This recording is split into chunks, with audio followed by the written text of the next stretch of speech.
Hi. Hello, can you hear us? Yes, hello, how's it going? Thank you so much for making time to come today. We're all very excited to hear from you. Thank you, pleasure to be here. Have we got everyone ready yet, or you need a few more minutes? I think we got most of the people here today, and few people would just be like dropping in as like we start. Okay. So, how's everyone today? I heard this is like the best school in Thailand. Yes, that's I don't fast. know, is that true? Yes. Okay, great.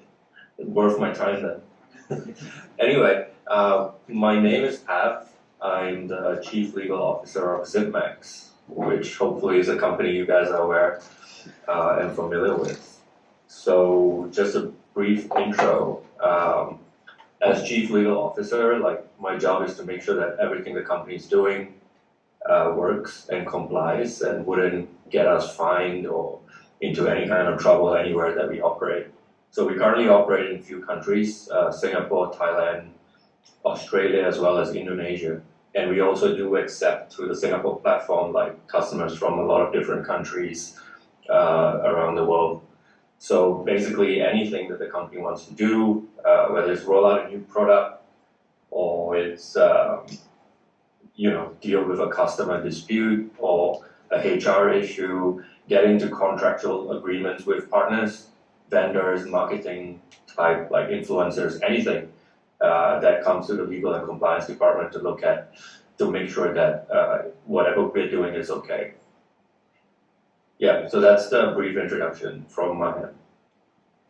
Thank you so much. So I think what we discussed is like we can just have like a free flow, casual Q&A.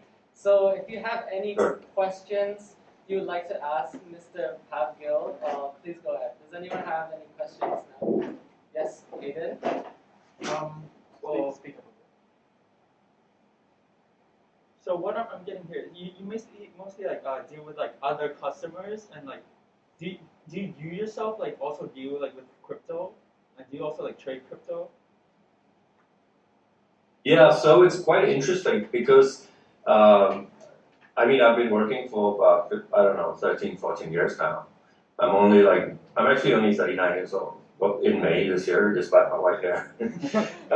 So started off doing, capital markets work. That was way back in 2009 to 2015. At that point of time, fintech was only just starting. So it's like 2013, 14, 15, this financial technology scene was starting up. So you had a lot of small startups look at banks and realize that they are very slow and poor in what they're doing and also expensive. So these startups started attacking banks from those angles, right? So whatever the banks were not able to offer customers, these startups decided to focus on them. And that's how the fintech scene kind of started up. So that's fintech as a whole, right? Using financial products, but yet throwing in a tech element. And the reason why they were successful is because if you're in a bank and you want to change anything, it takes forever. Because it's just an old school kind of setup, like so many processes, so many things, people's permission to navigate. Whereas as a startup, you have just a few decision makers wanting to do something and they can do it right away. So financial technology then moved into the payment space, and payments was, when people talk about payments, they always think it's associated with banking and stuff, but it's not true. Like payments is actually a world of its own. You have payments covering card issuers, like the credit card, debit card, that's a payment scheme. You have Visa, MasterCard, some random ones like Diners Club, which I don't know anyone that uses it, Amex. You also have what you call merchant acquiring. So for example, how do you purchase something online, or if you go to a shop, right? How does that transaction happen? So it's a very complicated universe called payments.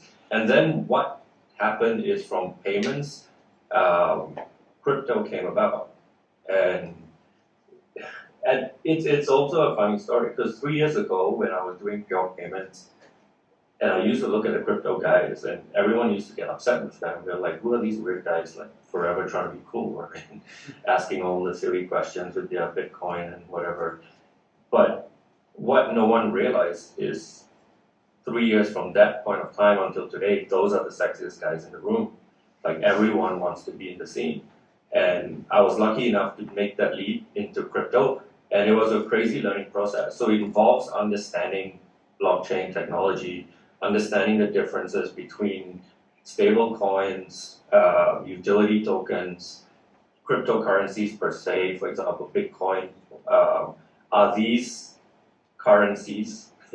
Because a currency is actually something which is recognized as a form of money, right? That you can use to purchase goods and services. Is Bitcoin actually that, or is it like an investment tool? So yeah, just to answer that kind of question, like, do I invest? Yes, I do, but I think in terms of what coins to invest in, there's no way to say unless you yourself make that investment decision. It's the same for buying a stock or anything, right? If you want to buy a car, you want to buy a phone, you would do the basic research to see like what the underlying aspects of it is.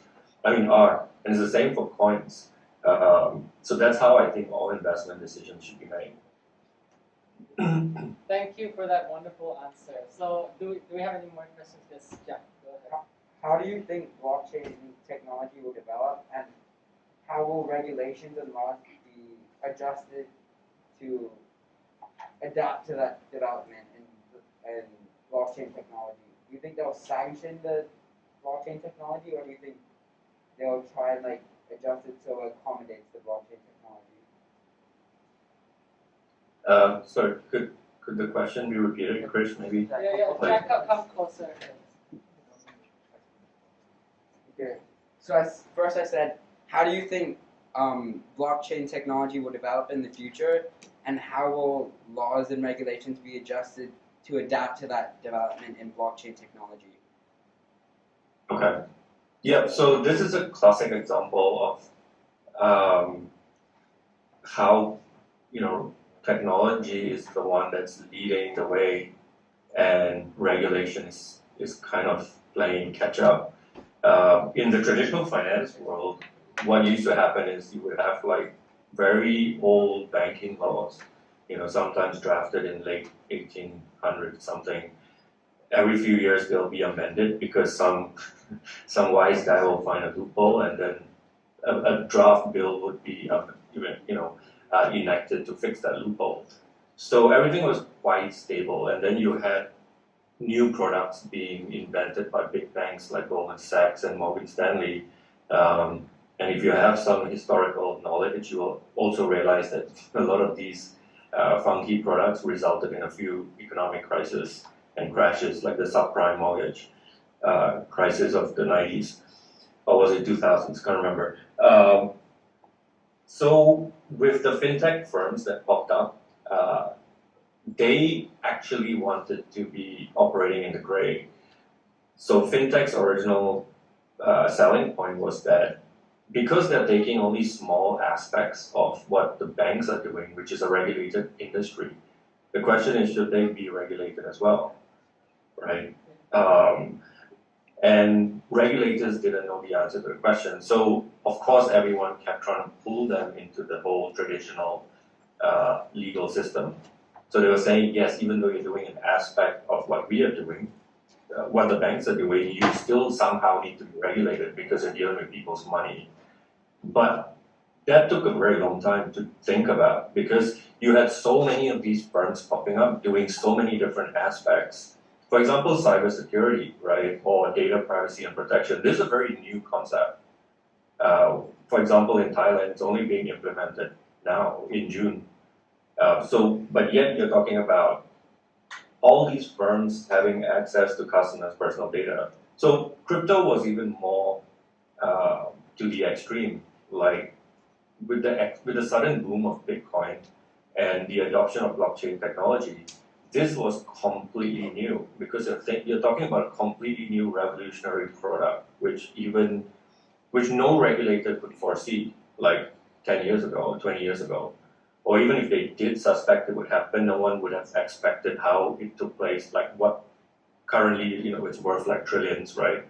No one could foresee that. So now what's happening is regulators are starting to sit down and figure out not only the tech, but how do we first understand the tech and then enact, if necessary, completely new laws to deal with this.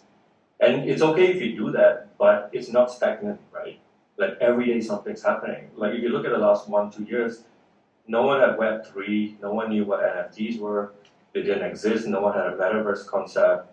So how are regulators constantly going to play catch up is a question. And that's what makes being in the industry from a legal perspective very exciting, because you are operating in the gray zone, right? So many things that you're doing, there's no clear answer to from a legal perspective. But your job is to be able to confidently tell the company that you can do this, you can launch this product, even though there's no exact laws governing it, because, for example, there's no anti-money laundering, there's no money laundering risk here. Customers will benefit from it, and we have all these other protections in place to ensure, for example, if a regulator asks us, like, what is this? Why are you doing this? You can be confident enough to explain and deal with their concerns. So in terms of how blockchain would develop, I think I don't know. It's good. What I can see happening is the fact that countries are trying to adopt it, right? Whether it's through their own digital currency, like China is coming out with digital yen, Thailand's got digital baht. So I think blockchain as a technology is being adopted. Banks are adopting it. The whole interesting conflict as to why governments don't like cryptocurrency, in my view at least, is because when you have crypto, you're actually taking away like the power from the governments and giving it to the people. Because how does a government know what you're doing? It's very simple. Like any card transaction you're making goes to the bank, and the bank the government has the power to demand to see those transactions. So you're actually being monitored from a financial point of view. Whereas if you have crypto, that is not easy to be. You can't do that so easily. Like you could be doing whatever you want, and the government cannot have that visibility unless it is so savvy that it's going to invest in blockchain analytics tools just to spy on people, right? So you've got a lot of blockchain analytics tools like chain analysis, elliptic, all these products that can actually scan the blockchain and see exactly what you're doing. But that's the exciting and scary thing about it as well. So people always say like, crypto is very anonymous and stuff, but it's actually super transparent if you know how to use those tools. Yeah, I think that's like a really, really interesting thing to understand, because like a lot of us have heard about crypto, but actually don't know what it's all about and why it's actually different from banks. So that's a really good answer to like give us insight. So does anyone else have any other questions? Yes, Pav. Yeah, you can come to it. Just following on with the previous question, there was a time where crypto was very promising, and for example, when BitHub partnered with the mall group, and they allowed crypto to be used to purchase goods, and car dealerships were also accepting crypto as payment. But these obviously resulted in rocketing value of crypto coins. But however, suddenly things changed, and all this went up in air. So, as a lawyer's point of view, could you share with us what happened and why crypto didn't continue to increase, and why it isn't doing as well as the beginning? Okay. So, that's a very complicated question if we go down into it. But when Bitcoin, using that as an example, when Bitcoin was first created as a currency, it was meant to be used as a currency.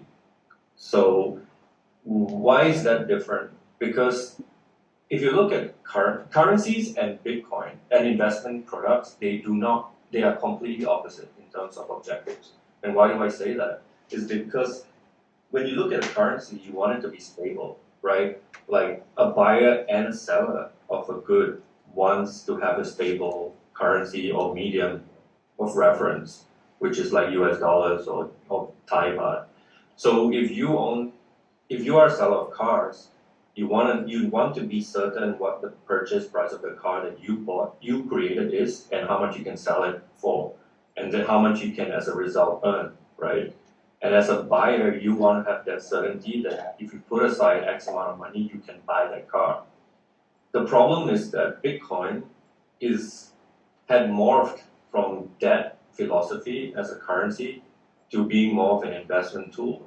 So a lot of people that now buy Bitcoin are buying it in the hopes that the value will increase, right? So that's no longer a currency concept, that's an investment product concept. Because only in an investment product would you put your money in there and hope for it to increase. So from a government standpoint, or at least this is the policy argument that they're making, which is we don't want you to be able to use cryptocurrencies to purchase goods and services because there's no certainty and it's too volatile. I mean, that's their argument. I don't agree with it. Because in my view, like if I'm a buyer and seller, whatever means I want to sell this product is up to me as long as the customer accepts it, right? If I want to sell my car for like 20 cows and the customer is willing to give me 20 cows for it, then that's a private contract. We are both happy. Like I don't want anyone else telling me like why I can't do that. Governments also don't like crypto because of tax aspects.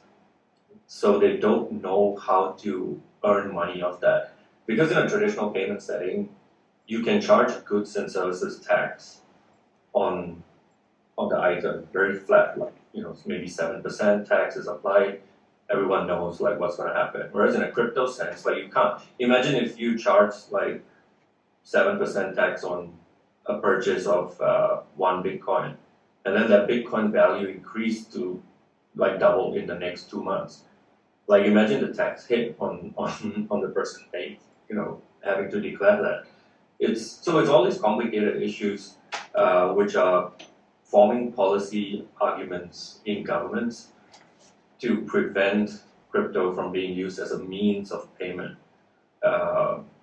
So I hope that kind of addresses it. Thank you for that answer. That gives us a lot of clarity. So I think we have time for one or two more questions. One more question. So yeah, sure. So aside from like crypto being a medium of exchange, but obviously we don't see that too often. But what do you think is a secondary function or maybe function of cryptocurrency?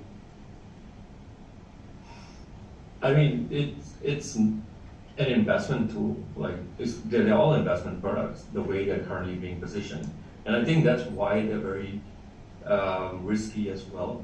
Because if you have investment products, they tend to be very regulated, right? Like you're talking about stocks, bonds, and all those other traditional like funds. They're all regulated by their own, heavy, complicated laws, and they're also licensed. Whereas now you have a situation where anyone can pretty much come up with a white paper, not necessarily disclose who the owners are, and then try to list the coin, get a few famous people to talk about the coin, and hope that you have a lot of initial investment that drives the coin price up, and then they just sell out. That's what you call like a pump and dump scheme or rug pull, and then those people just disappear.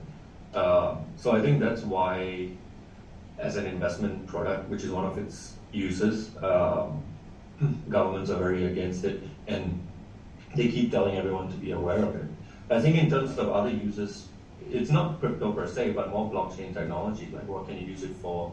You can use it for all kinds of things. Like it's a ledger at the end of the day, which is transparent, and a lot of accusations are also being made that cryptocurrencies are being used to facilitate, for example, drug trades or illicit activity.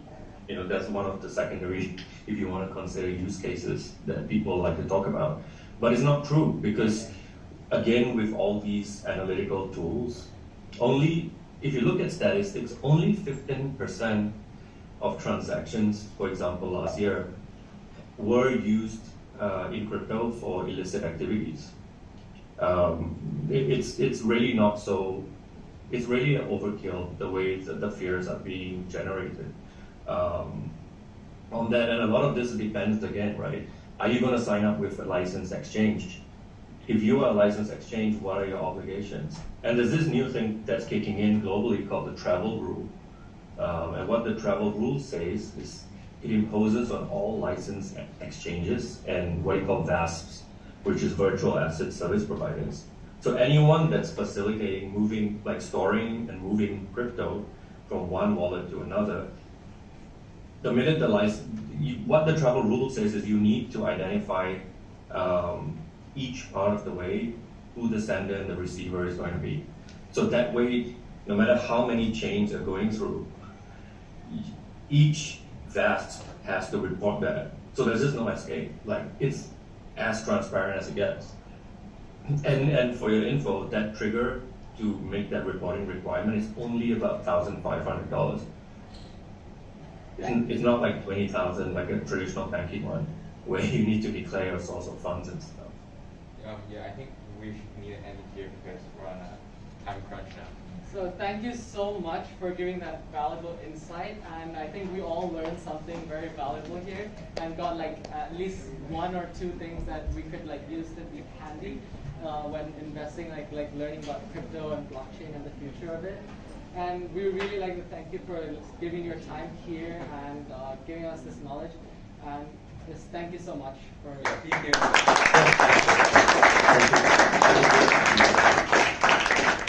Thank you. Bye-bye. See you. Lesson time, let's go everybody! Well done, Super Satang!